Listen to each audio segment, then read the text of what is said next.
কাতারের মধ্যে দাঁড়িয়ে আছে। আমার রাসূল বললেন, মাছ বাইরে এসো, কি ব্যাপার?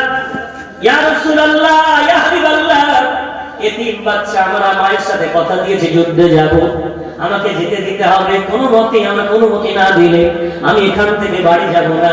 রাসূল বলছেন, বাবা জিদ করো না, যুদ্ধ কোনো খেলার জায়গা না, তোমাদের নিয়ে গেলে তোমরা উল্টো আমাদের জন্য বোঝার কারণ হবে, কোনদিন তোমাদেরকে নিয়ে যাওয়া যাবে না, বাবা তুমি চলে যাও। এত কান্না জুড়ে দিয়েছে, ইয়া রাসূলুল্লাহ, মায়ের সাথে কথা দিয়েছি, আমার মা শহীদের মা হতে চায়, আবু জেহেলকে মারবো প্রতিজ্ঞা করে এসেছি, ইয়া রাসূলুল্লাহ আমাকে ফিরিয়ে দেবেন না, আমাকে অনুমতি দেন, আমি যেন যুদ্ধের ময়দানে যেতে পারি। একটু জোরে জোরে বলা যাবে না? যুদ্ধে যাওয়ার জন্য তাদের এত মনে আশা। রাসূল কারীম বললেন, ঠিক আছে যাও তুমি যাও। এলাইন হয়ে গেল, শেষ লাইন।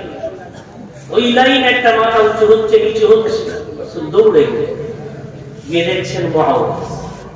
কি ব্যাপার তুমি আবার এখানে? ইয়া রাসূলুল্লাহ, বড় ভাই অনুমতি পেয়েছেন, আমিও যেতে চাই, আমিও যাবো। রাসূল বলছেন, একদম না, তুমি 8 বছরের কোনো মতেই তোমাকে নিয়ে যাওয়া যাবে না। মুআওয়াজ কান্না জুড়ে দিয়েছে। রাসূল বলে, যতই কাঁদো, তোমার বড় ভাইকে নিয়ে যাচ্ছে, তোমাকে কোনো মতেই নিয়ে যাবো না।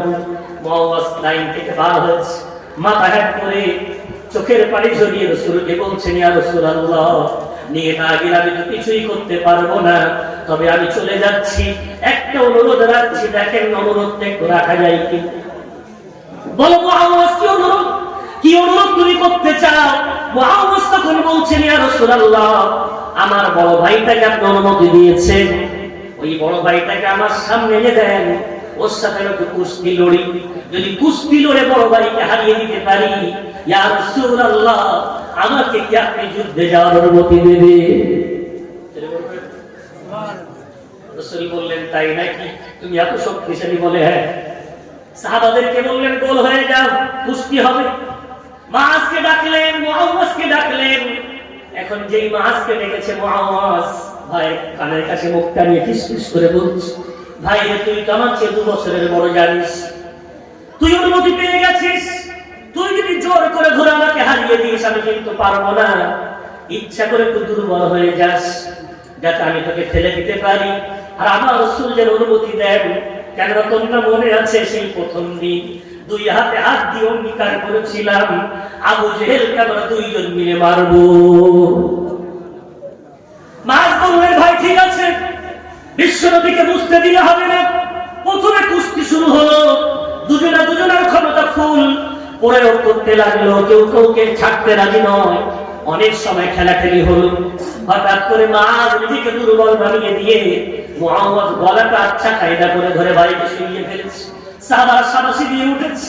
রাসূল বলছেন, মুআওয়াজ শাবাশ শাবাশ শাবাশ, মুআওয়াজ বড় ভাইকে হারানোর জন্য আমি রাসূল তোমাকে অনুমতি দিয়ে দিলাম। আমি জোরে জোরে বলা যাবে না? দুজনেই বদরের প্রান্তরে পৌঁছেছে।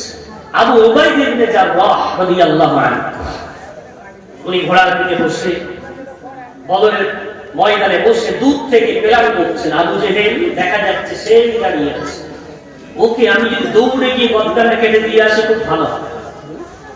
এখন চিন্তা করতে করতে আবার চিন্তা করছো তো, একা নেই, সেনাপতি মানুষ, আশেপাশে অনেক সিকিউরিটি আছে, আমার একা যাওয়া ভুল হবে, আমারও কিছু সঙ্গী সাথী নিয়ে যাওয়া উচিত। চিন্তা করতে করতে সাইডে তাকিয়ে দেখছে নিচে দাঁড়িয়ে আছে ডান পাশে মাআজ, সাইডে মুআওয়াজ। বলবেন 2 ভাই এক বাক্যে বলছেন, ইয়া আম্মি, ও আমাদের চাচা যান। আরবভাষীরা বড়দেরকে চাচা বলে, আর ছোটদেরকে ভাতিজা বলে, ওদের প্রবাদ বাক্য ভাষা পরিভাষা। এখন যেই বলেছেন চাচা যান, বলে কি ব্যাপার তোমরা দুজনে এখানে? ও আমাদের চাচা যান, আপনি কি চেনেন আবু জেহেলকে? বলছে, কেন তোমরা কি করবে? আমরা 2 ভাই নিয়ত করে এসেছি, আর যুদ্ধের ময়দানে হয় শহীদ হব, অন্যথায় 2 হাত দিয়ে ওই আবু জেহেলের কাম তামাম করে বাড়ি যাব। আবু উবাইদা বলছেন, ওরে আমার মুহাম্মদ, ওই দেখো না দূরে ঘোড়ার পিঠে যুদ্ধে আসবে বলে মুশিয়ান করছেন না আবু জেহেল। শুধু বলা দেরি, 2 ভাই বাস পাখির মতো এক ঝাপটে ওখানে পৌঁছে গেছে। এখন ভিড়ের মাঝখানে আবু জেহেলের পাশে পৌঁছে গেছে, আবু জেহেল জানে না। এখন আবু জেহেল ঘোড়ার পিঠে অনেক উঁচুতে, দুই ভাই চিন্তা করে আমরা হাতে পাই কেমন করে। এখন ঘোড়ার পেটের তলা দিয়ে দুই ভাই মুখ নিয়ে ফিসফিস করছে আর বলছে, দেখলি তো এসে তো গেলাম, এখন জব্দ করি কি করে। ছোট ভাই একটু বেশি চালাক, বড় ভাইকে বলছে, রে বোকা, খঞ্জরটা কি করতে রেখেছিস, কোঠরে বুঝি বার কর, খঞ্জর বার কর। তুই এক পায়ে খঞ্জরের খোঁচা দে, আমি এক পায়ে খঞ্জরের খোঁচা দেব। ওই যে ঘোড়ার পেটে বসে আছে আবু জেহেল, ঘোড়ার পায়ে পা দুটো কেটে দিলে ঘোড়া মুখ ছুপড়ে পড়বে, আর ও যেই পড়বে অমনি করবো জোরে জোরে বলা যাবে না। কথা মতো কাজ। দুই ভাই কথা বলে এই খঞ্জর দিয়ে ঘোড়ার পা কেটে দিল। আবু জেহেল মুখ ছুপড়ে পড়ে গেল। দুই ভাই কচি কচি হাত দিয়ে আবু জেহেলের মতো পাহাড়, আবু জেহেলের মতো শক্তিশালী, ইসলামের এত বড় দুশমন, তার বুকের উপরে বসে খঞ্জরের খোঁচা দেয় আর বলে, বল বল বল, আমার নবীকে আর তাড়িয়ে দিবি, আমার নবীকে আর কষ্ট দিবি। এই বলে দুই ভাই খোঁচা মারতে থাকে, খঞ্জরের আঘাত করতে থাকে। আব্দুল্লাহ ইবনে মাসউদ দূর থেকে দেখতে পেয়েছে আবু জেহেল যদি একবার পাল্টে মেরে দুই ভাইকে শুইয়ে দেয়, ওদের গর্দান কেটে দেবে, একদম দেরি করা যাবে না। আব্দুল্লাহ ইবনে মাসউদ দ্রুত বেগে দৌড়ে এসে আবু জেহেলের মাথার খুলিটা ধরে তলোয়ার দিয়ে একবার আল্লাহু আকবার বলে আবু জেহেলের গর্দানে মারলো। দেহ থেকে ভর্তা আলাদা হয়ে গেল, জোরে জোরে বলা যাবে না। আবু জেহেলের গর্দান ইসলামের চিরদুশ্মন, চরম শত্রু, আজ তার গর্দান কেটে গেছে। দুই ভাই রাসূলের প্রতি ভালোবাসা দেখানোর জন্য, মহব্বত দেখানোর জন্য এত দুঃসাধ্য কাজ করে দেখিয়েছে। যে বলবেন, ও নারায়ণপুরের নওজোয়ান যুবক, ও আমার নারায়ণপুরের ছোট্ট ছোট্ট আমার প্রতি সন্তানেরা, আছো নাকি তোমাদের মধ্যে কেউ মাহাজ, আছো নাকি তোমাদের মধ্যে কেউ মুআওয়াজ? আমার রাসূলের সেই ছিল শত্রু। আবু জেহেলের মদের আড্ডা গ্রামে চলে, জুয়ার আড্ডা চলে, তাসের আড্ডা চলে, ব্যভিচারের আড্ডা চলে, হারাম কাজের আড্ডা চলে। আজকে তোমাকে জিহাদের ময়দানে গিয়ে তোমার মাকে সন্তান হারা করতে হবে না, আজকে তোমাদের যুদ্ধের ময়দানে গিয়ে তোমার গর্দান কাটাতে হবে না। এসব অঙ্গীকার করো, ও মদিনার কামলিওয়ালা, তোমার আত্মার শান্তির জন্য আমার সমাজে জুয়ার আড্ডা আচার চলতে দেব না, মদের আড্ডার বসতে দেব না, হারাম কারোবারদের কোনো কারোবার আমার সমাজ হতে দেব না। ওই কারোবারের গর্দানে তুমি তলোয়ার ধরতে পারো, ওই হারাম মঞ্চের উপরে গর্দান তুমি তলোয়ার ধরতে পারো, ওই হারাম মঞ্চগুলো যদি বন্ধ করতে পারো, তোমার আসরটা কিয়ামতের দিন ওই মাআজ মুআওয়াজের সাথে হবে। একটু জোরে জোরে বলা যাবে না।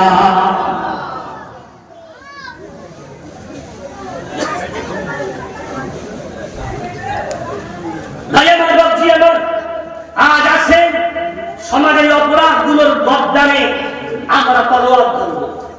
আমার সমাজে অপরাধ আমরা করব না, অপরাধ হতে দেব না।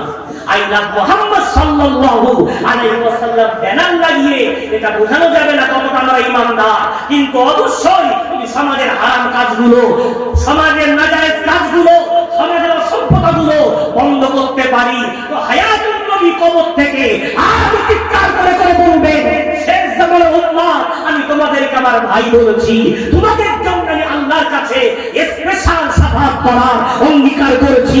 এসো, আমি তোমাদের জন্য শাফাআত করে জান্নাতে তোমাদেরকে পৌঁছে দেব। একটু যদি বলা যাবে না। আসে, আজ সময় এসে গেছে, আজ নামাজ হচ্ছে, অপরদিকে জুয়ার আড্ডার বাজার গরম, মদের আড্ডার বাজার গরম। নামাজের জন্য আহ্বান করা হচ্ছে নারীদেরকে বলতে কি আমার সমাজে মা বোনদের কি হয়ে গেছে, পর্দা করে না।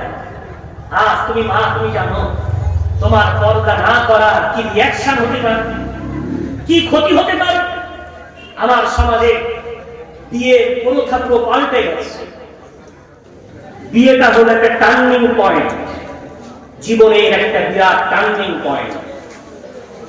সময় এত দ্রুত চলে যাচ্ছে, আমি একটি কথা বলি, সে সময় করি, ঘড়ির কাটা 12:30 চুই চুই হয়ে গেছে।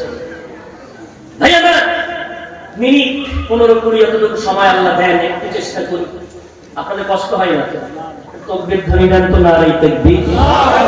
পিছনের ভাইরা রাগ করেছেন, তাকবীর দেন না নারায়ে তাকবীর। জোরে হয় না নারায়ে তাকবীর। আলহামদুলিল্লাহ। ভাই আমার, আজ বিশ্বনবীর ভালোবাসা আমার অন্তরে নিয়ে নেই, রাসূলের সুন্নাতকে বাস্তবায়ন করতে পারি। বিয়ে হচ্ছে হাজি সাহেবের মেয়ে, বিয়ে হচ্ছে মাশাআল্লাহ খুব জামাতপন্থী, জামাতের পাবন্দিকারী তার ছেলে। টোটাল বিয়েটা জায়েজ কাজ কতটুকু? আমার জানা মতে বিয়ের খুতবা, ইমাম সাহেবের মোনাজাত, এতটুকুই জায়েজ। আর বাকি টোটাল 24 ঘন্টার মধ্যে 100-র মধ্যে 80% হারাম কাজ আছে না? রং তামাশা, মেয়েদের বরযাত্রী যাওয়া, আহারে কত নিয়ম প্রথা, জাতির ফদ্দ পাল্টে গেছে। আমার গত বছরের জলসা আপনাদের কাছে নিশ্চয়ই মনে আছে, আমি বলেছিলাম ফদ্দ যদি পাল্টে যায় শয়তানের সাথে, তো না জায়েজ গুলো জায়েজ মনে হবে, জায়েজ গুলো না জায়েজ মনে হবে, সেই দশা আজকে জানি। আজ যে যুবতী বোন, তুমি হয়তো ভাবছো আমি অন্যায় করলে কি ক্ষতি। ও যুবক, তুমি ভাবছো আমি অন্যায় করলে কি ক্ষতি।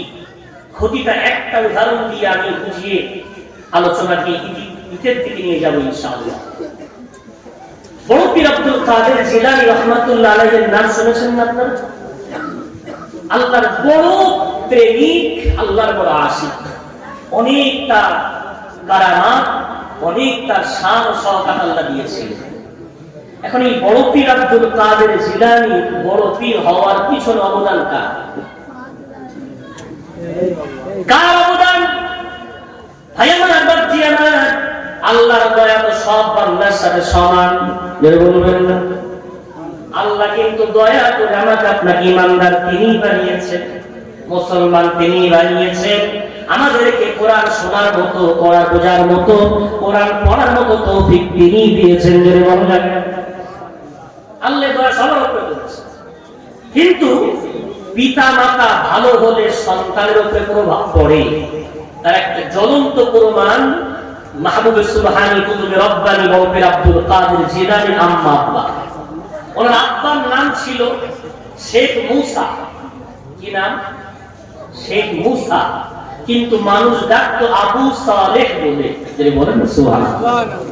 সমাজে আছে না কিছু মানুষের নাম থাকে, রাস্তা দিয়ে গেলে মানুষ বলে সুফি সাহেব যাচ্ছে, বলেন আল্লাহওয়ালা এক ভাই যাচ্ছে। কেন? এত তিনি আল্লাহর জিকির আজকার করে, মানুষের কাছে ওই নামেই পরিচিত হয়ে গেছে। তো আবু সালেহ অর্থ হলো সালেহ মানে নেক, আর আবুল মানে পিতা, নেকির পিতা। এত ভালো কাজ করে। এখন আবু সালেহ মুসা জঙ্গি রহমাতুল্লাহ আলাইহি আমার সমাজের যুবকদের দৃষ্টি আকর্ষণ করতে চায়। উনি একদিন নদীর পাড়ে দাঁড়িয়ে আছেন, পানি পান করবেন। নদীর পানি পান করার জন্য নদীর পাড়ে নেমেছেন, পানি তুলতে যাবে, হঠাৎ করে দেখেন একটা আপেল ভেসে যায়। এখন ফতোয়া অনুযায়ী নদীর মাছ, নদীর পানি, নদীতে ভেসে যাওয়া বস্তু ফতোয়া অনুযায়ী তুলে খাওয়া যায়, এটা ফতোয়া। আর তাকওয়া কি? তাকওয়া খেতে গেলে একটু বিচার করা, হালাল না হারাম, খাওয়া ঠিক হবে কি হবে না। তাকওয়ার বিচার একটা জিনিস অবৈধ, ফতোয়া আবার বৈধ। যেমন হালাল জিনিস আপনি খাবেন, ফতোয়ায় জায়েজ। তাকওয়ায় হালাল জিনিসটা বেনামাজির হাত থেকে খাওয়া যাবে, হালাল জিনিসটা অমুসলিমের হাত থেকে খাওয়া যাবে, এটা তাকওয়া। ফতোয়ায় জায়েজ, তাকওয়ায় জায়েজ।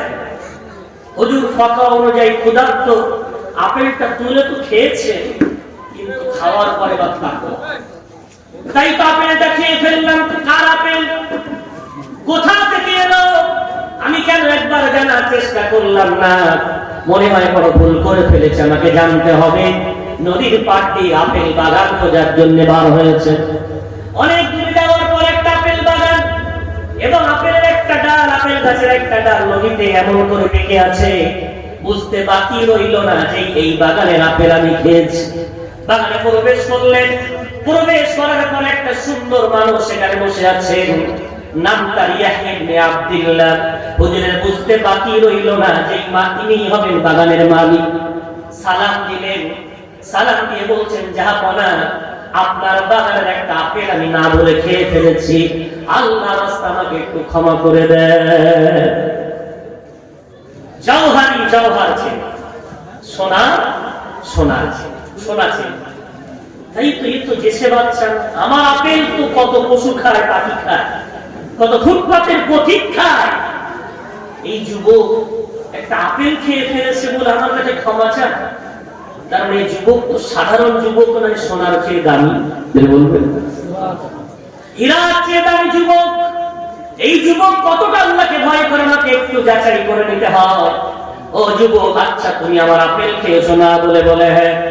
নদী দিয়ে ভেসে যাচ্ছিল, আমি না জেনে আপেলটা তুলে খেয়ে ফেলেছি, আমাকে অন্তত শাস্তি দিয়ে আমাকে ক্ষমা করে দেন, কিয়ামতের দিন যেন আল্লাহর কাছে আমাকে দায়ী করবেন না।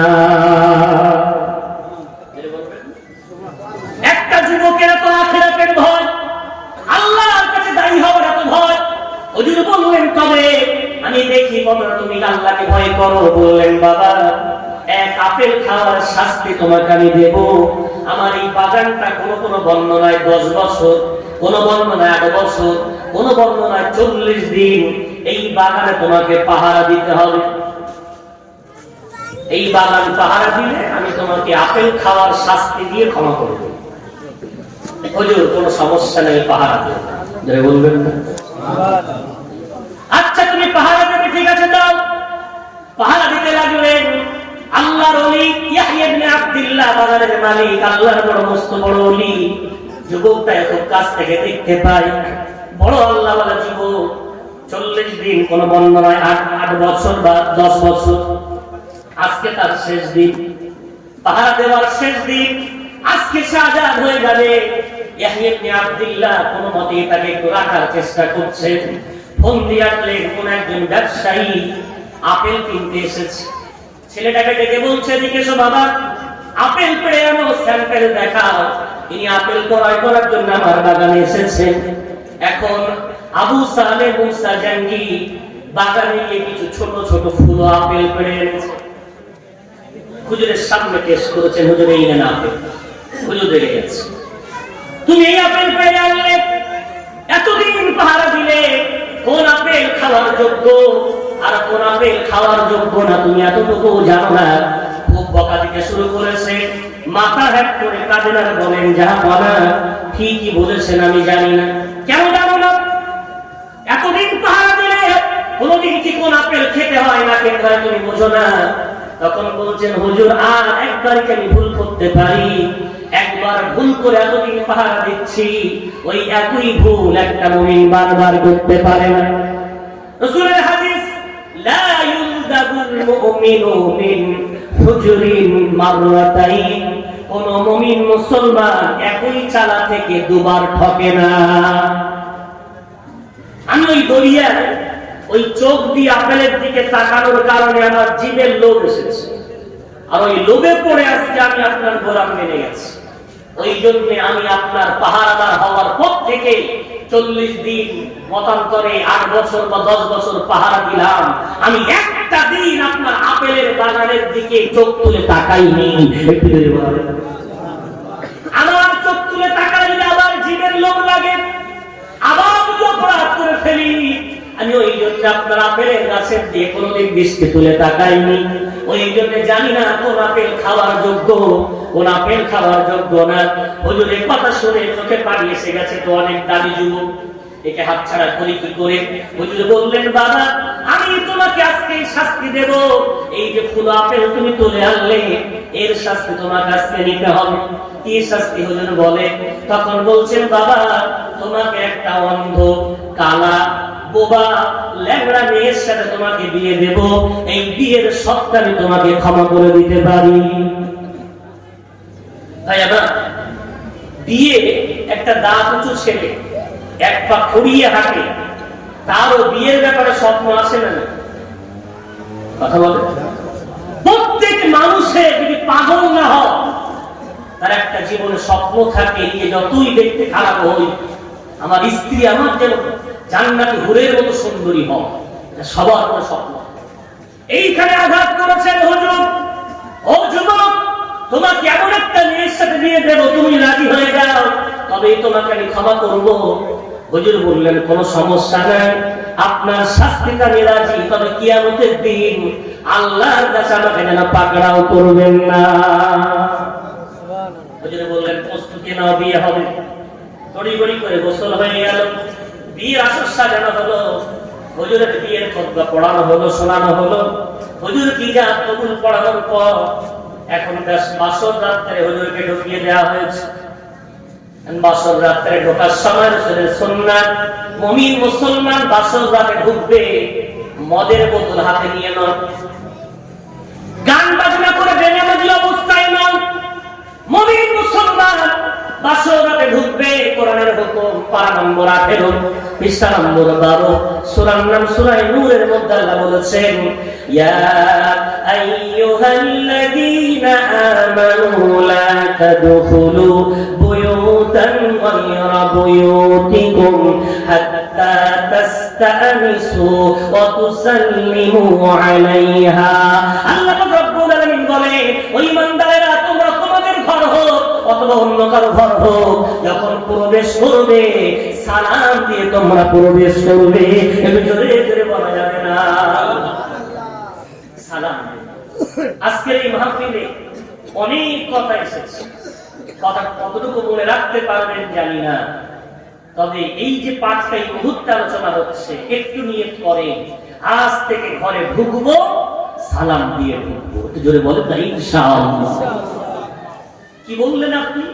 নিজের স্ত্রী, সন্তান, পরিবারকে বললেন আল্লাহ তোমাদের উপরে শান্তি, রহমত, বরকত নাজিল করুন। বলবেন না? তারাও বললো ওয়ালাইকুমুস সালাম ওয়া রাহমাতুল্লাহি ওয়া বারাকাতুহু, আল্লাহ তোমার উপরেও আল্লাহ রহমত, শান্তি, বরকত নাজিল করুন। এই দোয়া আদান প্রদান, কোন দিনের দোয়া যদি আল্লাহ কবুল করে নেয়, ওই সংসারটা রহমতে ভরে যাবে, শান্তিতে ভরে যাবে, করুণায় ভরে যাবে। একটু যদি বলা যাবে।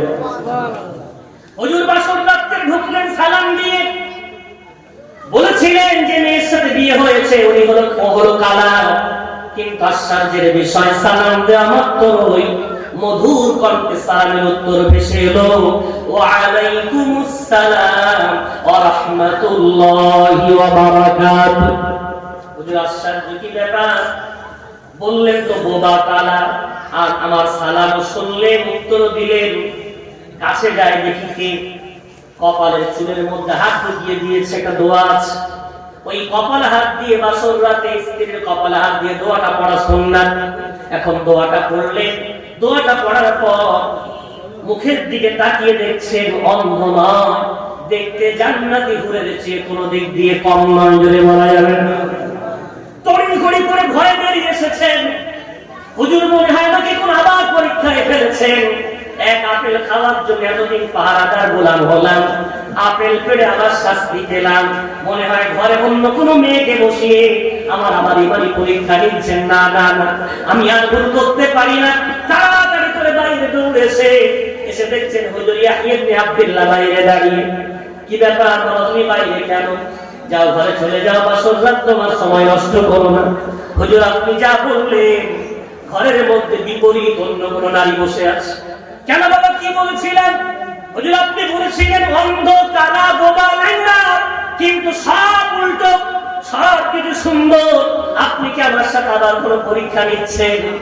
তখন হুজুর আর না থাকতে পেরে হুজুরকে বুকে জড়িয়ে ধরে বলছেন, বাবা আবু সালে মুসা, জানো ওই মেয়েটাকে? ওই মেয়েটা আমার কন্যা, ওর নাম ফাতেমা, কিন্তু গ্রামের মানুষ ওকে ডাকে উম্মুল খায়র বলে। জোরে জোরে বলা যাবে না। তোমার নাম মুসা, গ্রামের মানুষ তাকে আবু সালে বলে। আমার মেয়ের নাম ফাতেমা, কিন্তু মানুষ তাকে উম্মুল খায়র, কল্যাণের মা বলে। জানো নাকি কেন বলে?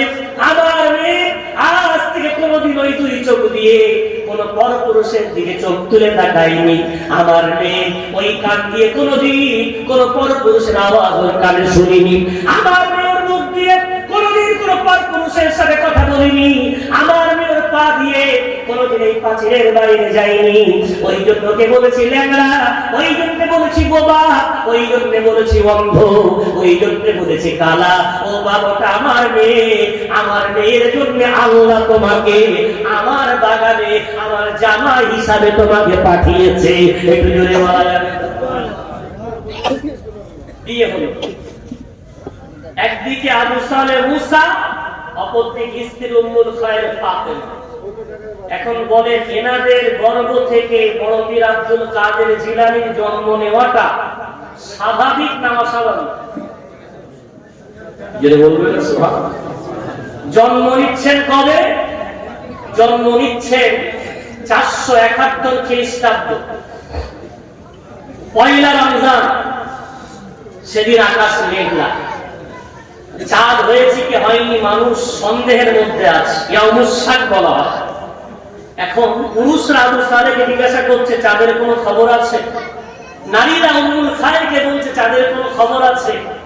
ওনার দুজন বলছেন আকাশের চাঁদের খবর তো নেই, তবে চাঁদের মতো ফুটফুটে একটা সন্তান আল্লাহ আমাদের ঘরে সুবহে সাদিকের আগে পাঠিয়েছে। আমাদের বাচ্চাকে জন্মানোর পর থেকে এখনো পর্যন্ত দুধ পান করিনি। আমাদের মন বলছে আমাদের বাচ্চার দুধ না পান করা। আমাদের মনে হয় আজকে পয়লা রমজান, তাই আমাদের বাচ্চা রোজা আছে। একটু জোরে জোরে বলা যাবে না? যেমন কথা তেমন তাই। সারাদিন আবু সালেহ মুসা জাহাঙ্গীর রাহমাতুল্লাহ আলাইহির সন্তান আব্দুল কাদের জিলানী রাহমাতুল্লাহ আলাইহি গোটা দিন দুধ পান করলেন না। মাগরিবের আযান যেই কানে পড়লো অমনি মায়ের দুধ পান করলেন। তখন তারা একেবারে শিওর হয়ে বললেন হ্যাঁ হ্যাঁ আজকে ছিল পয়লা রমজান। পরবর্তীতে খবর নিয়ে দেখা গেল ওই দিনটা ছিল পয়লা রমজান। একটু জোরে জোরে বলা যাবে না? দেখেছেন বাপের সততা, মায়ের নেককারিতার বিনিময়ে আজকে সন্তান হয়েছে বড় পীর আব্দুল কাদের জিলানী। তাহলে আমার ঘরের মেয়ে যদি মাথায় কাপড় না থাকে, আমার মেয়েদেরকে জলসানামের মেলায় যদি বেপরদায় ছেড়ে দিয়ে বেড়ায়, আমার ঘরের যুবকগুলো বেনামাজি হয়ে হারাম পথে নাজায়েজ পথে ঘুরে বেড়ায়, আজ তুমি যুবক, আগামী দিন তুমি বাপ। আজ তুমি যুবতী, আগামী প্রজন্মের তুমি মা। তুমি যুবক যদি নেককার না হও, ও যুবতী তুমি যদি মা, আগামী প্রজন্মের তুমি নেককারিনী না হও, তোমার গর্ভ থেকে ফ্রি ফায়ার, পাবজি আর এই সমস্ত গেম সন্তান ছাড়া নামাজি সন্তান আর সমাজে জন্ম নেবে না। কথা বুঝছেন না? মনে হয় কষ্ট হচ্ছে আপনাদের। এই free fire, PUBG, online game এ জন্ম নেওয়ার জন্য শয়তান দায়ী, নেতা মন্ত্রী কোন সরকার দায়ী না। এর জন্য দায়ী আমার ঘরের যুবক, আমার ঘরের যুবতী। তুমি যদি হারাম কাজ করো, আল্লাহ শরীয়তে অমান্যকারী হও, বড় পীর তো আসবেই না, নামাজি সন্তানও জন্ম নেবে না। তোমার মুখে পানি দেওয়ার মতো এমন সন্তান জন্ম নেবে না। এমনকি তুমি যেদিন মারা যাবে, তোমার খাটিয়া ধরতে আসবে কিনাও সন্দেহ আছে। সেই দিন বেশি দূরে নাই। আমি ওই জন্য বারবার বলেছি, আমি জানি না আপনাদের মসজিদে বক্তব্যখানে কেমন ভাবে চলে, আর যদি না চলে কেন চলে না তাও জানি না। বক্তব্য তো চালানো ফরজ, বক্তব্য পাবন্দির সাথে চালাতে হবে। একটা ঘরের বাচ্চা বাচ্চি থাকবে না এ বক্তব্যে পড়ে। ঈমান শেখাতে হবে, নামাজ শেখাতে হবে, শরিয়াত শেখাতে হবে, ইসলামী আদব, ইসলামী কৃষ্টি কালচার। একমাত্র আজ আমার জাতিকে বক্তব্য বাঁচাতে পারে। মাদ্রাসা করতে পারবেন না, অনেক সমস্যা। আগামী দিনে মাদ্রাসায় তালা বন্ধ হয়ে যেতে পারে, কিন্তু আল্লাহর ঘর কিয়ামত পর্যন্ত থাকবে। আল্লাহর ঘরের সাথে বক্তব্য যদি জুড়ে রাখেন, আগামী প্রজন্মের ঈমান, আমল, আকীদাও ঠিক থাকবে ইনশাআল্লাহ। আমার হৃদয়ের দোয়া, আমার যুবক ভাইদেরকে গত বছর অনুরোধ করেছিলাম, যে বাচ্চাগুলো নামাজ পাবন্দির সাথে পড়বে ওদেরকে পুরস্কার দেয়। তারা চেষ্টা করে পুরস্কার দিয়েছে। আমার এবছর অনুরোধ, একটু একটু করে তো উন্নতি হোক। প্রতি বছর অন ক্লাসে তাকাচ্ছে, এক ক্লাস করে বাড়লে তো লাভ। মাধ্যমিক তো 1 বছরে হয় না, 10 বছর লাগে। আলহামদুলিল্লাহ প্রথম 2 বছর এসে কি কতটুকু কি করেছিলেন জানি না, তবে গত বছরের বাচ্চা দেওয়ার পর 5টা-6টা বাচ্চা তো নামাজের পাবন্দি করেছে, আসেন না। একটুখানি অনুরোধ, মক্তব করতে হবে, তবে মক্তব গতানুগতিক হবে, মক্তব হবে ডিজাইন আদর্শ মডেল মক্তব। কেমন? 100 বাচ্চা একটা হুজুর 1 ঘন্টা মক্তব না, একটা হুজুর 1 ঘন্টায় 20টা বাচ্চা পড়াবে। কটা বাচ্চা? 20টা বাচ্চা। যদি দেখেন 100 বাচ্চা 1 ঘন্টায় মক্তবে যায়, বিবেককে প্রশ্ন করেন 60 মিনিট 1 ঘন্টা, 100 বাচ্চা মানে ভাগে কত করে পড়ছে? 1 মিনিট করেও কি পড়লো?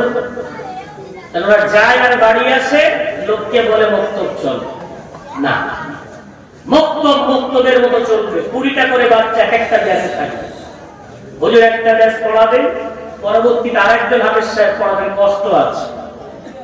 আলহামদুলিল্লাহ দিনিয়া মুনাজ্জাম মক্তব আমাদের বসিরহাটে চলে।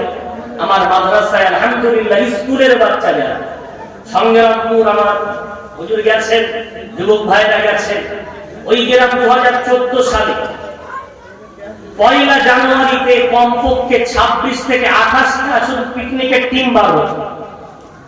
মদের আড্ডা, জুয়ার আড্ডা, সমাজে অসভ্যতা, বড় অনেক কিছু ছিল, কিন্তু আলহামদুলিল্লাহ আল্লাহর অশেষ মেহেরবানিতে গ্রামবাসীর কোরআনের প্রতি ভালোবাসা, মহাব্বত, মাদ্রাসা মসজিদের প্রতি মহাব্বত, আল্লাহর মেহেরবানিতে 10 থেকে 11 বছরে ওখানে এখন মাদ্রাসায় আবাসিক বাচ্চা প্রায় 350, দিনিয়াতের বাচ্চা 130-এর মতো, শিক্ষক 21 জনের মতো।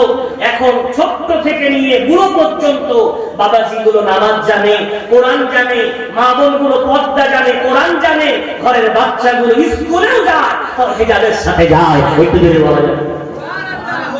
সময় লেগেছে, তবে করেছে। যদি আপনারা মনে করেন আমি আছি, আমাকে বক্তব্যের জন্য আমাকে দাওয়াত করে আনতে হবে না। যদি মনে করেন আমরা বক্তব্য করব, জানুয়ারিতে আমাদের নতুন করে বছর শুরু হয়, এর বাকায়দা সিলেবাস আছে, কতটা পড়াবে। যারা বিএড করেছেন আমার শিক্ষিত ভাইয়েরা, টিচিং ক্যাপাসিটি কিভাবে কতটুকু পড়াতে হবে বাচ্চা মনে রাখতে পারবে, ট্রেনিং দিয়ে শিক্ষক নিয়োগ করা হয়। আলহামদুলিল্লাহ ওই বক্তব্যে আমার ওখানে এই 7 বছরে প্রায় গ্রামে 200 থেকে 250 বাচ্চা স্কুলে পড়ার সাথে সাথে কোরআন শিখেছে, দিন শিখেছে। গ্রামের বাচ্চা জুমা পড়াতে, আলহামদুলিল্লাহ বলবেন না, স্কুলে পড়া বাচ্চা জুমা পড়াতে। আর আমি যদি বলি স্কুলে পড়ানো, আমার এই মসজিদে আপনাদের 30 বছর কি বলে জামাত সহ নামাজ আদায় করে এমন বাবাজিকে যদি বলি ভাই একটু মাগরিবের নামাজটা পড়িয়ে দেন, তো বলবেন যাই পারবো না। নামাজ পড়েন তো 30 বছর, তো কি ব্যাপার পড়াবেন না কেন? যে দাল মে কুছ কালা হ্যায়, পড়ে কিন্তু পড়াতে পারে না। তার মানে কি? নামাজ পড়ে, নামাজের মধ্যে দোয়া দরুদ জানে না, ওই শুধু প্র্যাকটিস, মুখস্থ করেছে নামাজ। জোহরের নামাজ 12 রাকাত, আসরের নামাজ 8 রাকাত, মাগরিবের নামাজ 7 রাকাত, এশার নামাজ 17 রাকাত, ফজরের নামাজ 4 রাকাত। এই মুখস্থ করে ওই মুখস্থ রাকাত হয়, কিন্তু ওর মধ্যে সানা, ওর মধ্যে দোয়ায়ে কুনুত, ওর মধ্যে আত্তাহিয়া, ওর মধ্যে দরুদ, ওর মধ্যে দোয়ায়ে মাসুরা, ওর মধ্যে সূরা কিরাত, ওগুলো শেখার চেষ্টা করিনি। নামাজ পড়ি বটে, নামাজ পড়াতে পারি না। যেদিন থেকে আপনি ইমাম সাহেব মাগরিবের নামাজে নেই, আপনি নামাজ পড়ানোর যোগ্য হয়ে গেছেন, শুকরিয়া আল্লাহর আদায় করে বলবেন, আল্লাহ শুকরিয়া তোমার, আলহামদুলিল্লাহ আমি নামাজ পড়াতে পারছি, মানে তোমার নামাজে আমি ইচ্ছাকৃত কোনো ফাঁকি দেই না। বলবেন আসে আমরা সমাজটাকে পরিবর্তন করার জন্য বক্তব্য পড়বো, বক্তব্যে বাচ্চারা পড়বে, বাচ্চারা পড়বে, বয়স্ক বাবাজিরা পড়বে, মা বোনেরা তাদেরও পড়ার শিক্ষা, তাদেরও তালিম দেওয়ার বন্দোবস্ত করতে হবে। যদি আমরা এভাবে টুকটুক করে এগিয়ে যাই, আমার দৃঢ় বিশ্বাস আমার যুবক ভাইদের যে সহযোগিতা, তাদের যে দিনের প্রতি মহাব্বত ভালোবাসা, ইমাম সাহেবের যে আপনাদের প্রতি মহাব্বত ভালোবাসা, আমাকে আমার অফিসে বসে বলেছেন হুজুর আমার সমাজের নামাজের অবস্থা খুব খারাপ, দিনের অবস্থা বড় করুন, আপনি এই বিষয়গুলো কথা বলবেন। আশা করি আল্লাহ আপনার কথা আল্লাহ বলিয়ে দিলে আমার সমাজে পরিবর্তন হবে। তিনিও চান যে আপনাদের সমাজে একটা বিরাট বিপ্লব ঘটুক। আমরা রাজি থাকলে যদি আপনি আপনারা আমার মতোই গুনাহগার। আমি অযোগ্য হওয়ার পরেও কোরআন হাদিসের যে কথাগুলো বললাম যে আমল করেন, ইনশাআল্লাহ এখান থেকে সময় লাগতে পারে 5 বছর, 7 বছর, 10 বছর, ইনশাআল্লাহ 10 বছর পরে আপনাদের এই গ্রামে একটা নামাজি এমন থাকবে না যে নামাজের কিছু জানে না, একটা পুরুষ এমন থাকবে না শরীয়ত জানে না, একটা মা এমন থাকবে না দিন জানে না, এমন একটা বাচ্চা থাকবে না ইসলাম জানে না। 10 বছর সময় লাগলেও একটা দিন আমার ক্লাসটা মাধ্যমিক পাস করে দিনদার হয়ে যাবে। আর যদি মনে করে ব্যানারে শুধু লিখবো এত কম, তো ভাই আমার 75 মিসালে সওয়াব হয়ে গেছে, 120 মিসালে সওয়াব হয়ে গেছে। কমিটিকে ডেকে বলেছি ভাই 120 বছর 120 জন কি নামাজি হয়েছে? বলে না হুজুর ভাই 75 বছরে 75টা মানুষ কি কোরআন শিখেছে? বলে না হুজুর শিখিনি। এই 75তম লিখে 120তম লিখে কোনো সফলতা নেই। একবার হোক, ভালো করে হোক, সুন্দর করে হোক, সুন্নাত মেনে হোক, ওই একটা জলসা আমাদের নাজাতের জরিয়া হয়ে যেতে পারে। এটা বলা যাবে সুবহানাল্লাহ। তাই আমার এই আহ্বান, এই আবেদন, এই অনুরোধ রেখে আমার আলোচনার বিষয়বস্তু ছিল ইমানদার তুমি তোমার ইমানের ফিকির করো, বাতিল তোমাদের কোনো ক্ষতি করতে পারবে না। আমি কসম খেতে পারি নমরুদ যখন চেয়ারে বসেছিল ও কিন্তু কোনোদিন জানতো না ওর চেয়ারটা একদিন আল্লাহ কেড়ে নেবে। ফেরাউন যখন বসেছিল ও কিন্তু কোনোদিন জানতো না ওর সিংহাসনটা আমার আল্লাহর কাছ থেকে ছিনিয়ে নেবে। সাদ্দাত কোনোদিন জানতো না যে আমার আল্লাহ ওর মতো অহংকারী দাম্ভিককে দাঁড় করিয়ে মেরে ফেলবে। পৃথিবীর যত জালেম বিপ্লব ও কোনোদিন জানতো না যে আল্লাহকে এমন কঠিন মৃত্যু দেবে। তো ভারত সরকার বলেন, ইসরায়েল সরকার বলেন, আমেরিকা বলেন, পৃথিবীর মুসলমান বিদ্বেষী বলেন, পৃথিবীর যত তাবড় তাবড় শক্তি আছে, ওরা যদি মনে করে ইসলামকে দাবিয়ে দেবে, ওরা যদি মনে করে ইসলামকে মিটিয়ে দেবে, আমার রাসূল বলেছেন আর ইসলাম ইয়াহদু ওয়া লা ইউলা আলাই, ইসলাম হয়েছে বিজয়ী হতে, ইসলাম পরাস্ত হতে আসেনি। ওই জালেমদেরকে আমার আল্লাহ নমরুদ ফেরাউনের মতো আবার পা ধরে নামিয়ে দেখিয়ে দিলেন। ইনশাআল্লাহ আমরা ঈমানে মজবুত, আল্লাহ আমাদের ঈমানে তারাক্কি দেবে। একটু জোরে বলা যাবে না মনের মধ্যে যে সংকল্প করি আমরা আল্লাহর হক আদায় করব, আল্লাহ আমাদের হক আদায় করবে। এসআইআর হবে, এনআরসি হবে, এমপিআর হবে, দেশ থেকে তাড়িয়ে দেবে, ভাই ওসব তো অনেক দূরে, ডিটেনশন ক্যাম্পে রেখে দেবে। তাই তো কি হবে তার ঠিক নেই। টেনশন করছে কবে ডিটেনশন ক্যাম্প, কবে এসআইআর রিপোর্ট আসবে, এর কোনো গ্যারান্টি নেই। তবে আমি কিন্তু আগামীকাল মরে যেতে পারি, যখন তখন মৌত আসতে পারে। মৌতের পরে আমাকে 5টা বিষয় নিয়ে কিয়ামতের দিন প্রশ্ন করা হবে। কবরে হবে 3টে, কিয়ামতের দিন 5টা, এই 8টা। এখন এই 8টা ডকুমেন্টস ঠিক আছে, এসআইআর 11টা ডকুমেন্টস রাখবে, তো বলছে আমার এটা নেই, আমার কোটা নেই, খুব টেনশন, কপাল ঘেমে যাচ্ছে টেনশনে। চায়ের দোকানে চা খাচ্ছে না, চায়ের দোকানের ভাই কি ব্যাপার, মন খুব খারাপ। 11টা বলেছে আমার 2টো মাত্র পাচ্ছি, 9টা পাচ্ছি না, আমার একটা আছে আর 10টা নেই, খুব টেনশন। ভাই এক্ষুনি যদি মসজিদের মাইকে ঘোষণা হয়, বিশেষ ঘোষণা, অমুকের বেটা অমুক মারা গেছে, আপনার সমস্ত কাগজ ধরে নেন 11টাই আছে, ভোটার কার্ড আছে, আধার কার্ড আছে, রেশন কার্ড আছে, জন্ম সার্টিফিকেট আছে, মাধ্যমিকের ডিগ্রি, উচ্চ মাধ্যমিকের ডিগ্রি আছে, সব লেমিনেশন করে ইমাম সাহেবের কাছে জমা রেখে দেন 1 কপি করে।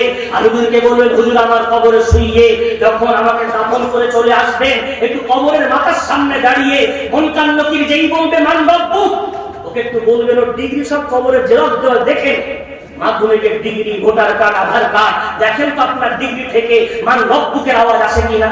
আমার দিন ওই ডিগ্রি থেকে দেখেন না আমার দিনের উত্তর আসে কিনা, আমার নবীও ওই ডিগ্রি থেকে দেখেন না আমার নবীর উত্তর আসে কিনা। যদি বলেন না আসবে না, তাহলে ওই কাগজের আগে ইমাম নামী কাগজটা ঠিক করে, ওই জালিমের পা ধরে নামানোর দায়িত্ব আল্লাহ। যে আজও পর্যন্ত নিজের মাধ্যমিকের ডিগ্রি দেখাতে পারে, যে আজও পর্যন্ত নিজের নথিগুলো সাংবাদিকদের সামনে পেশ করতে পারেনি, যে জনগণের ভোটে আজকে চেয়ারে বসেছে, সে বলছে তোমাদের কাগজ দেখাও, তোমাদের ডকুমেন্টস দেখাও। তুমি নিজে দেখাতে পারলে না, আমাদের জিজ্ঞাসা করো। কথা বুঝতে পারছে না? জুলুম না, জুলুম না, অবিচার না, অবিচার না। এই অবিচার একমাত্র মেটাতে পারেন কে? আল্লাহ। এই পৃথিবীর একমাত্র মালিক তিনি, কুলিল্লাহুম্মা মালিকাল মুলক। সুতরাং সে আল্লাহর সাথে সম্পর্ক মজবুত করি, তার সাথে কানেক্ট মজবুত হোক, তার হুকুমগুলো আমরা মেনে চলি। আমার আল্লাহ আমাদেরকে আবার একবার হাসির মুখ দেখাবেন। যদি বলবেন অনেক কষ্ট দিলাম, অনেক ধৈর্য ধরলেন, ঘড়ির কাটা একটা ছুঁই ছুঁই। আমার ভাষাগত ভুল ত্রুটি হলে, আমার কথায়, আমার আলোচনায় কেউ দেখা পেলে আল্লাহ রাস্তায় ক্ষমা করে দেবেন। আল্লাহ আমাকে বলার চেয়ে, আপনাদের শোনার চেয়ে, আল্লাহ এই জাতিকে, এই সমাজকে একটা সুন্দর সমাজ গড়ে আমাদেরকে জীবন যাপন করার তৌফিক এনায়েত করেন। কথাগুলোর উপরে আমাকে প্রথম আপনাদের প্রত্যেককে আমল করার তৌফিক এনায়েত করেন। আল্লাহ এই নারায়ণপুর গ্রামকে ফুলে ফলে সুখ শান্তি রহমত বরাকাত দিয়ে ভরিয়ে দেন। একটু উচ্চ আওয়াজে বলেন না আল্লাহুম্মা আমিন। জোরে হবেন আল্লাহুম্মা আমিন। আসেন আমরা সকলে বিশ্বনবীর মহব্বতে একটু প্রেরণ করে সালাতু সালাম ইয়া নবী